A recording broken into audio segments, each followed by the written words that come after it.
Hello and welcome to the Literary Lair. 2 years back, I did a video on vintage book advertisements, and it was a really fun experience, which made me want to do another one, but I used up all the really good ones in that video, so it's been a little slow going compiling new ones. But trust and believe, I am working on it. I've been scouring the internet for the last 2 years, and I still haven't found something as crazy as what was in that video. To tide us over, however, I figured I could try doing some similar videos where I look at vintage book-related stuff, which brings me to today's subject. I'm going to assume for the moment that you're aware of literary magazines that publish stories, which in turn gave rise to the pulp scene, a far cheaper magazine that afforded working-class people reading material and gave a platform to authors that would later go on to become household names, like Edgar Rice Burroughs, Agatha Christie, Arthur C. Clarke, and H.P. Lovecraft. In fact, we've already talked about the pulp scene a bit on this show. Years ago, back in the first short story Sanctuary, I spoke of Captain Future, who was a popular pulp hero in his time. I actually found a bunch of stories of him that were published in magazines like the one we have today. I just never got around to doing a video on them. Yet. We'll see. While the pulp authors weren't paid a lot, back then exposure meant a lot more than it does now, because it meant they could get their name out there so that they could break into higher paying markets, and notable authors in a slump could still pay the bills by running off some pulp stuff. Plus, it paid exposure and money. Pulp was, as far as I can tell, used mostly for genre fiction, like westerns, romance, and, of course, sci-fi. Amazing Stories was the first pulp magazine to cater specifically to science fiction, debuting in 1926, and, against all odds, it's still running today, though at far less frequent intervals. Amazing Stories changed the landscape and inspired countless writers to start writing. And in its long existence, it also changed with the times. The issue I have with me today is the final pulp-style issue, released in March of 1953, and was the final issue before they went to the more popular digest style, which featured better paper and color than the pulp counterpart. And I thought it just might be fun to flip through it and see what sci-fi was like back then, since I've got the anniversary episode in a few weeks, and I really just want to unwind a bit. Let's do it. This is Amazing Stories. Rather egotistical of them, eh?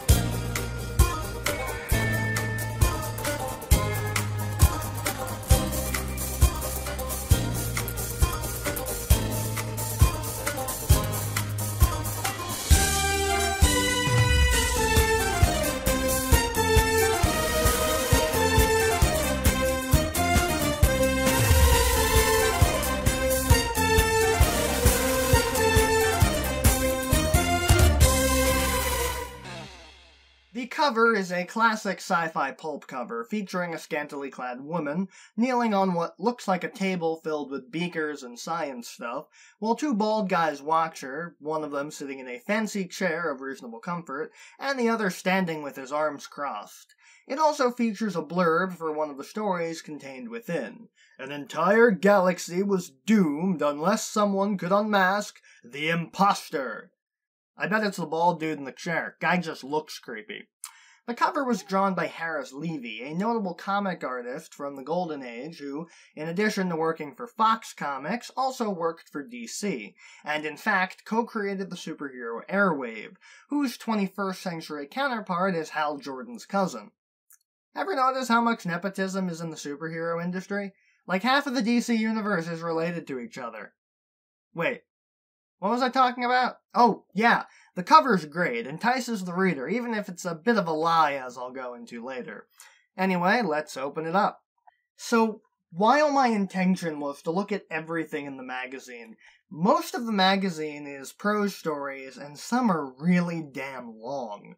So in the interest of brevity, since I don't think you like the sound of my voice nearly as much as I do, and because in the nearly 200 episodes of this show, I've learned not to burn through everything in one go, or you think I would have learned, otherwise we'd be doing another vintage book advertisements episode.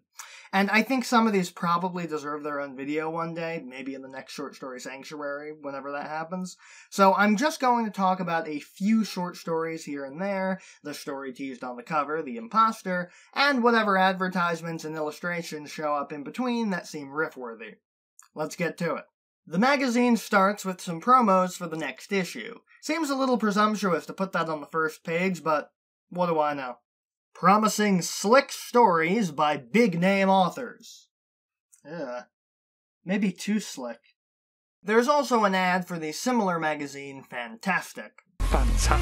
Then there's a little introduction page where the magazine explains about the switch to digest size and the reasons that the publishers had for doing so. They even address the price shift, but justify it by saying that it'll be a superior product with color photos even. You know, part of me wishes we still lived in an age where color photos were awe-inspiring. And when price jumps actually provided benefits. Next up is an advertisement. Alright, let's get to it. Picture yourself going places. Picture yourself going into a nondescript office, or to the teller at the bank to open a savings account, or to a house. Wow, that guy is really going places. Really boring and mundane places. Ironically, I know a lot of people who would be glad to do any of those things in this economy, myself included. You've done it before. Call it daydreaming if you'd like. Personally, I like to call it wakey sleepies. But you've seen yourself in a bigger job, giving orders and making decisions. My favorite order to give is the number 6 combo, and my favorite decision to make is whether or not to have fries with that. Driving off in a smart new car, buying your family a fine home. And you may tell yourself, that is not your fine home, that is not your fine family. And you may ask yourself, where is that smart new car? Look around you. The men who are going places are trained men. Sorry, ladies, but you're not allowed to go places. And men, if you want to go places, you'd better learn to stop missing the bowl. If you really want to succeed, you can get the training you need by studying at home in your spare time. International correspondence schools offer you a course in just about any field you choose, giving you the practical, plus the bedrock facts and theory. Alright, one advanced temporal theory course for me. I'm gonna build a time machine. What do you mean you don't have it? You said any field.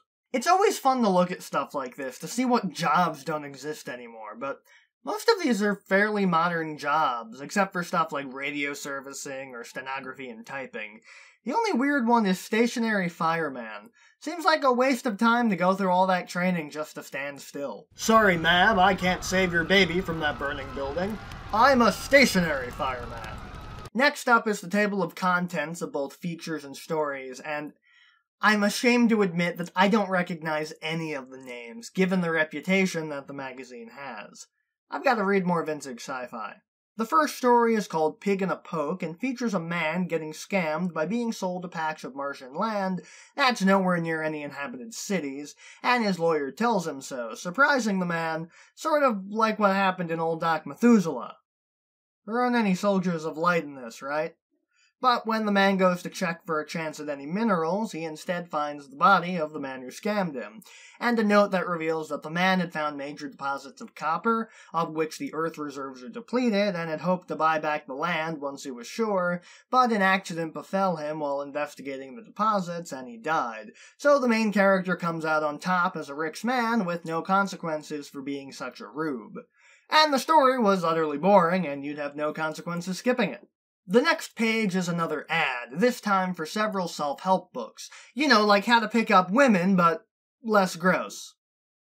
Marginally. You can learn the true nature of man and woman, enjoy rollicking bedside fun with the Pleasure Primer, learn how to write thrilling love letters, or learn about marriage mischief. From what I can tell, the first one is a book about human sexuality, the second one sounds like either porn or instructions for sex, and the last one is advice for newlyweds regarding sex. and possibly also porn. The third one is the most chaste of the three, and by far the most interesting, since it just lists the type of things you learn in a bullet list like a good ad. How to break the ice. How to make your sweetheart write more often. Oh, that one's easy. You send them a ransom letter, and then they'll get so worried that they'll send several letters to ensure your well-being. How to acknowledge a gift.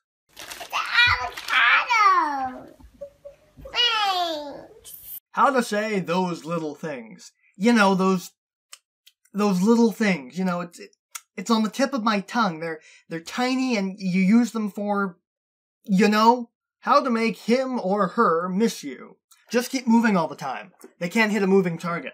The first thing we get to is the story that was teased on the cover, The Imposter, which features a story that wouldn't be out of place on the Twilight Zone.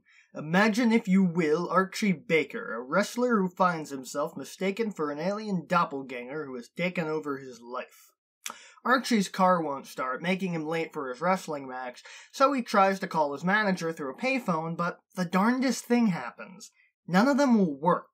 So he calls several cabs and flags down passerbys, but the moment he enters the cars, their starters freeze up. You ever have one of those days? He tries to run to the arena, but is caught in the middle of a gang fight and is arrested. After he's released, he calls his manager to apologize, but his manager just tells him that Archie Baker just walked out the door. Don't you just hate it when that happens? Archie then goes to visit his girlfriend Margot, with whom he'd broken a date with, because of all the craziness, but she won't have anything to do with him, so his clone hasn't replaced him everywhere. Yet. He goes back to his car, but it's vanished, so he takes a cab back to his hotel, but instead ends up in a different part of the city and finds that 12 days have elapsed while he napped in the back of the taxi. I really hope the meter wasn't running the whole time, because that is going to be a large cab fare. He calls Margot and tries to get back into her graces, but she reveals that he already did that a week ago.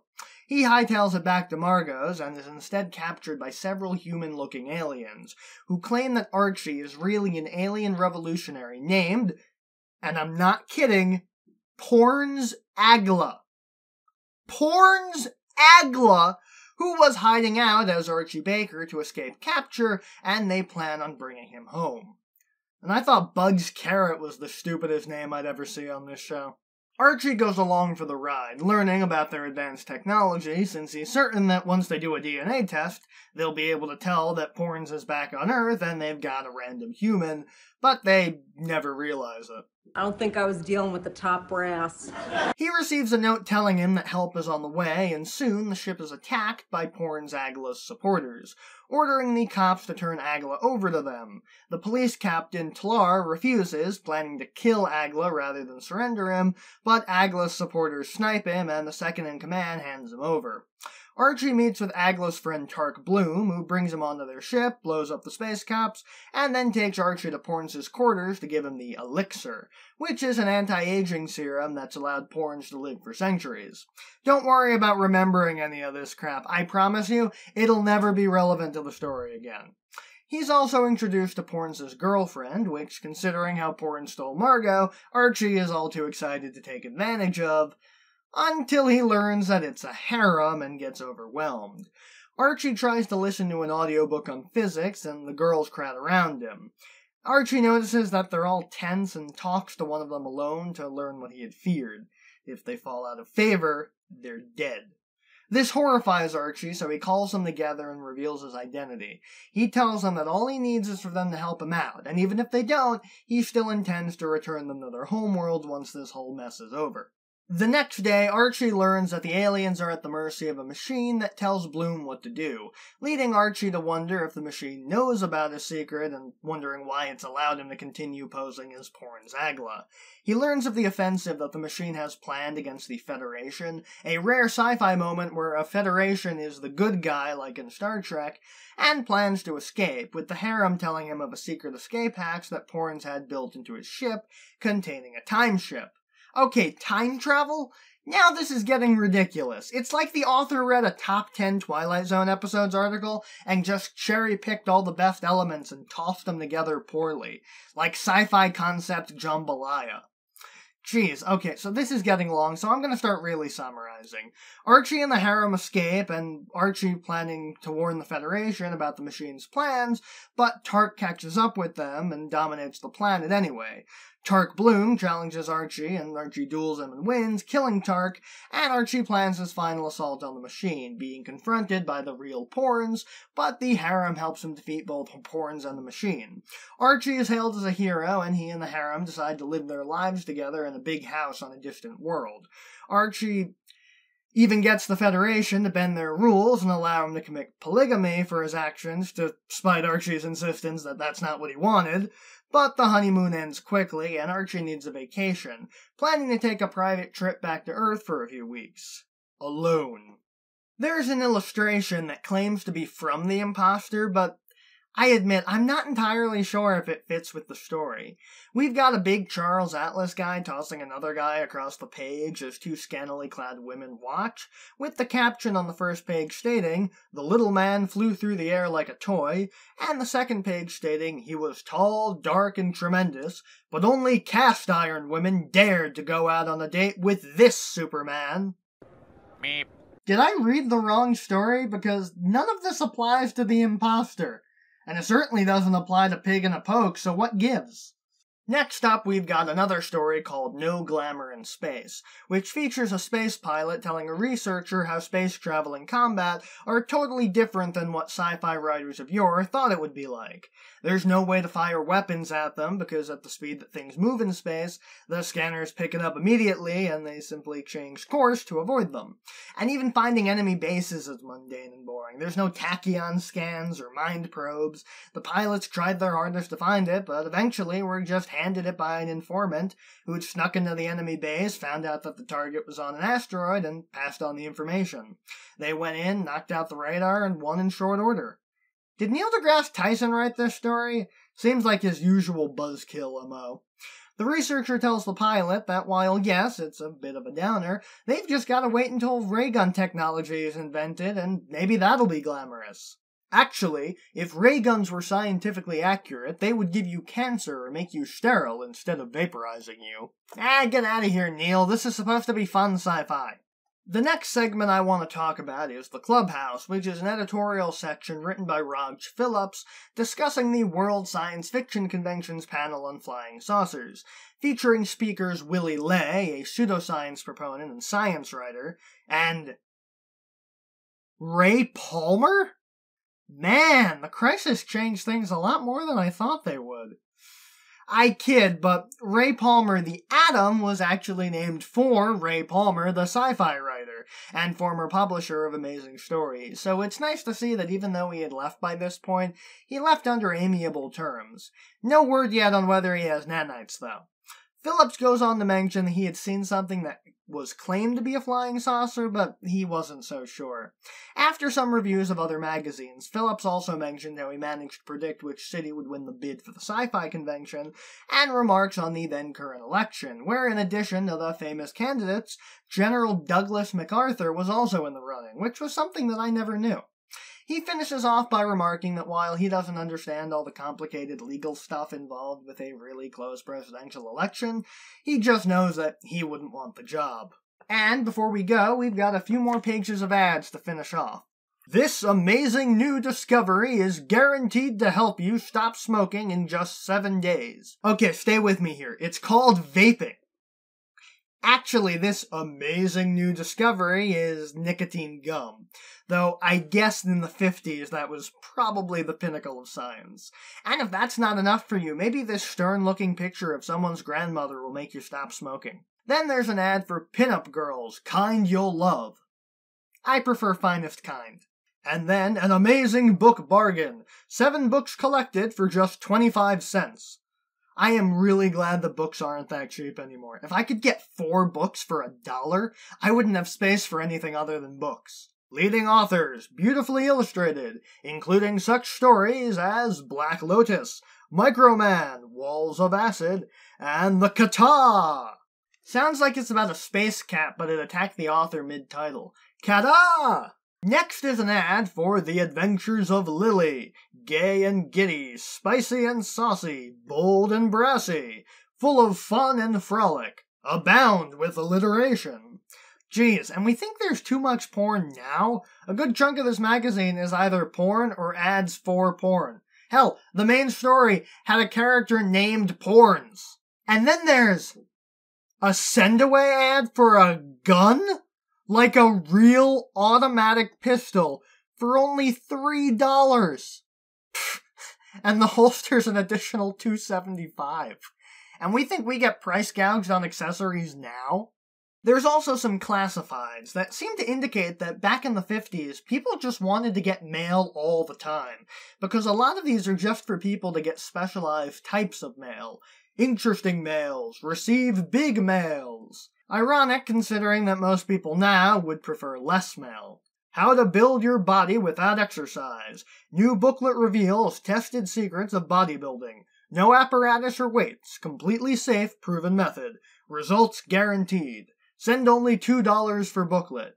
See, we're not any lazier than our ancestors. People have been trying to find cheap, easy weight loss that didn't require actual work for decades. Own a business. If employed, start part-time. How the hell do you own something part-time? Sorry that you had a bad experience, ma'am, but I'm only the owner sometimes. And right now, I'm off the clock. And that was Amazing Stories, March 1953. And it was a bit of a mixed bag. You can tell that this was in the later years of the magazine's run, considering that their title story was, and I use this term nicely, a nonsensical pile of horse hockey. They wasted a great concept of a guy being replaced by an alien, and it suddenly became a space story about a guy taking down an evil computer using time travel, and not even in a Terminator way. I don't know if maybe I just got lost the longer it went because it was pretty long, but I don't even think the tagline makes any sense. There was no unmasking, and the only risk of the unmasking was to Archie himself. The galaxy was doomed if he got unmasked, not the other way around. Did I read the wrong story? I'm really not trying to be harsh here, but this is bad for kitschy old pulp stuff. I've read way better in other places. Hell, I read way better in the Glamour of Space story simply because I was able to follow that plot from start to finish. There are so many concepts that go nowhere, and I think the story would have been far better if it was just about a guy whose day was going wrong in every conceivable way, only to find that he'd been replaced. Even better if he just faded out of existence or something. No magic elixirs, no harem, no time travel, no evil computer. But even if the stories were lackluster, which might have to do with changing tastes, though I'm pretty sure the Imposter still sucked in 1953, the magazine itself was still interesting, although I admit to finding the advertisements and illustrations far more interesting than the actual content. At least the content we looked at. Then again, maybe my issue is just a dud. If you know better ones, send them my way. And come back next video for the 8th anniversary of my first book review. And we're taking a trip to San Francisco, 1999. I really wish the 8th Doctor had a catchphrase. See you next time.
Kata! Kata!